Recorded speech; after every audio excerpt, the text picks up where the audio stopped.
This is a quick wee reply to Iain Duncan Smith's interview on BBC's Andrew Marr show this morning, Sunday morning.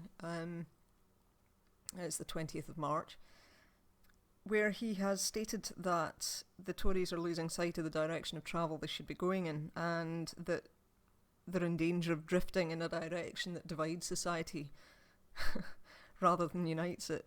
I hate to tell you this, Mr. Duncan Smith, but society is already majorly, hugely divided, where people are witch hunting benefits claimants, not because of the stipulated need to prosecute people that commit benefit fraud, but because it's just generally been thrown about that, there is this huge cost of benefit fraud.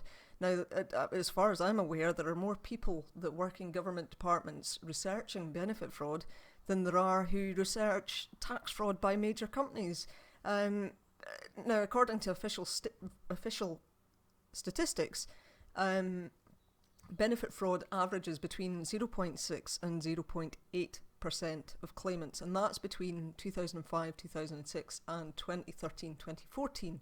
And that has been a reasonably sort of straight along the line figure. That's an average. Whereas it has been averaged that major companies avoiding tax is losing the country's economy £100 billion every year, £100 billion. And there are fewer people working in the departments researching all this tax fraud by big companies than there is in the Department for Work and Pensions. Now that you've left your job, why can you tell me that? And frankly, these draconian sanctions where people that are late to an appointment because of even hospital appointments, or they can't get travel because they live in a rural area and they've got to go to an appointment 30 miles away to be able to receive their benefits. These sanctions are just draconian. It's left people without any income for months and months and months. They haven't been able to feed themselves. They haven't been able to keep a roof over their head. And that's not something you're ever going to have to worry about, Mr. Duncan Smith. If you genuinely cared, and I refer to your statement that you went into government. I came into government because I cared about welfare reform.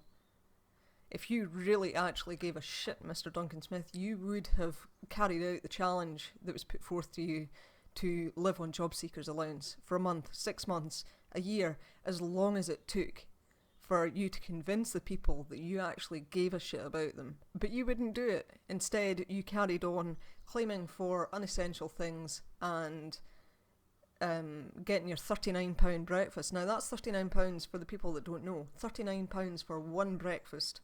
One breakfast. £39 would probably feed people in breakfasts for 2 weeks. Did he apologise for it? No, he didn't. So yeah, I mean, it's you're all right, Jack, because you've got your wife's money to live off, and you have an estate to go to. You have a roof over your head that's already paid for, which is fine for you if you get booted out your job. So don't you be telling the people that you genuinely cared about welfare reform, because frankly, to me, and probably many, many others, it smells like shite.